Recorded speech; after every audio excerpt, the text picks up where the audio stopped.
Hey there, friends. It's Black Friday, which means I went out and got a Chromebook. This is a Samsung Chromebook, and today I'm going to be officially switching from this old MacBook Pro over to a Chromebook. Now, today's video is going to be primarily an unboxing and review, but stay tuned. Maybe hit that subscribe button if you want to see more tutorial videos and check out if it's possible to switch from a Mac over to a Chromebook.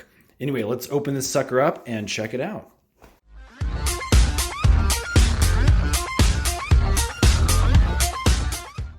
Okay, a couple quick things about this specific Chromebook. This was on sale today. It's 2019 Black Friday. And so this was on sale $100 off. The total price is $119 at Best Buy. Now, this is the Samsung. You can see it's a Chromebook 3. That's a specific model.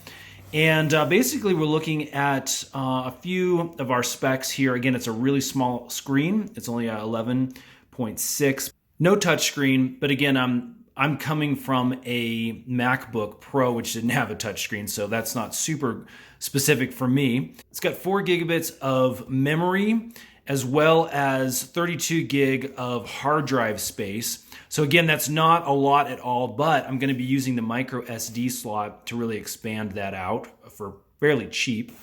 It's got a wireless card, and then this is the night charcoal model. So let's go ahead and open this guy up and just kind of get a first look.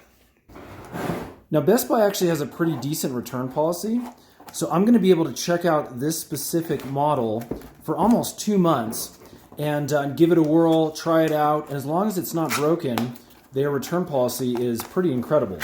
So, all right, this is, again, opening it up. So first, we've got a few, basically a quick start guide, some instruction manuals in this sleeve here. So we're going to put that off to the side. And then you basically have your Chromebook in these nice protective styrofoam. Okay, we've also got our charger, which comes in this plastic bag here. And as you can see, that's just a typical AC adapter that you can use there. So one of the negative things I think about this specific Chromebook is it doesn't use the USB-C as its charger, which is a lot more useful when you can just grab that USB-C cable and plug it in. This is obviously a very proprietary charger, but should be fairly cheap on Amazon if we ever need to replace this guy. Okay, so here is the Chromebook out of its box. You can see it's next to again, this is a 15-inch MacBook Pro. So the screen real estate is much, much smaller. Again, kind of here's my hand in comparison. It looks, roughly like an iPad, basically is about the screen real estate that you're going to get. So I am going to be using this external monitor here just to get a lot more screen real estate for things like Excel spreadsheets and those kind of things that I need to see a lot more detail on. This plastic around feels, cheap, but fairly durable. It seems like it's going to be easy enough. And total weight comes in at 2 pounds, 2.6 pounds actually. So it's very, very lightweight, especially compared to this old bulky MacBook Pro. So that is, again, a plus.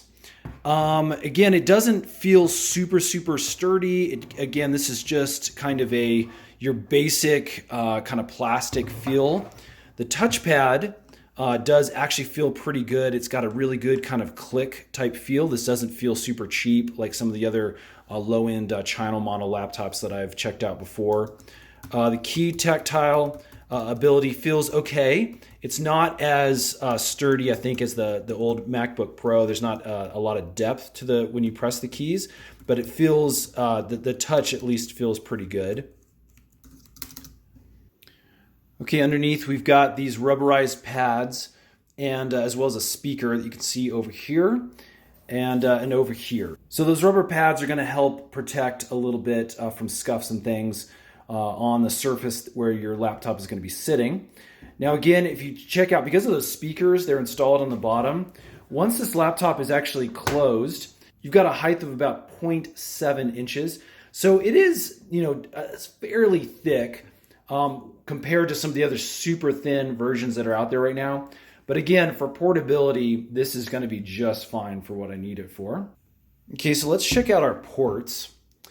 So on this side, we're going to have a headphone jack and I believe your USB 3 port on that side. And then if we swing over to the other side, we're going to get a micro SD slot, an HDMI out. That's going to be great, again, for linking it up to my external monitor. And then another USB 2 port over there. And then obviously that's the power port on the very end on the left there.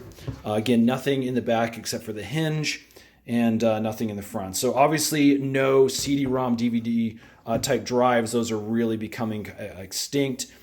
Again, I do love the fact that it has this micro SD slot, because that's where I'm going to be using my micro SD cards to really bump up the storage on this thing. Now again, I'm using primarily Google Cloud storage for a lot of my day-to-day files, but this is going to be really nice because you can put a micro SD card in there and it really is almost completely hidden. So that's a nice little feature. Okay, so the next thing we need to do is obviously plug this guy in. I'm going to put this right into the power port, and then we're going to go ahead and plug this guy in. So I'm going to let this just sit with power on for just a few minutes, just so we can kind of get the battery at least a little bit charged up there, and then we'll go ahead and fire this up and get a first look at what the screen resolution looks like. Okay, so we have had the computer plugged in for roughly nearly 10 minutes maybe now. And I think we're going to go ahead and start that power on process. So I'm just going to hit that button. And let's see how quickly this thing kind of boots up. Again, this is a first time boot, so it's probably going to take a little bit longer, obviously, with the setup. But yeah, there we go. So power's on fairly quickly, and then it's going to go into our startup phase here. All right, so like I said before, the screen resolution, just looking at it, isn't that great. I mean, it's good enough for a portable work machine, but if I really want to be doing a long kind of session where I need a lot more screen real estate, higher resolution, I'm definitely going to be going with this external monitor. A little bit dirty here, obviously, I need to clean that up, but it does have that HDMI inputs, which are going to be really nice. So what I'm going to do is I'm just going to run an HDMI cable from here over to the external monitor, and we'll kind of see what that looks like when it's set up with a dual monitor configuration. Okay, so I've got the HDMI cord plugged into our external monitor, and what I'm going to do is actually just come down here and I'm going to plug the other end directly into our Chromebook. Once it's plugged in, you can see really quickly it fires up as the external screen. We get a little bit notification saying, hey, we're extending the Chrome OS onto that second window, the external monitor. Okay, so I've slid my Chromebook over to this side of the monitor. I want to show you, this is kind of a neat feature. Again, if you've got like a Bluetooth keyboard and a Bluetooth mouse, you can actually just use this as the main body of your computer, and again, having an external screen to get that much better resolution. So what I'm going to do is I'm actually just going to close the Chromebook here.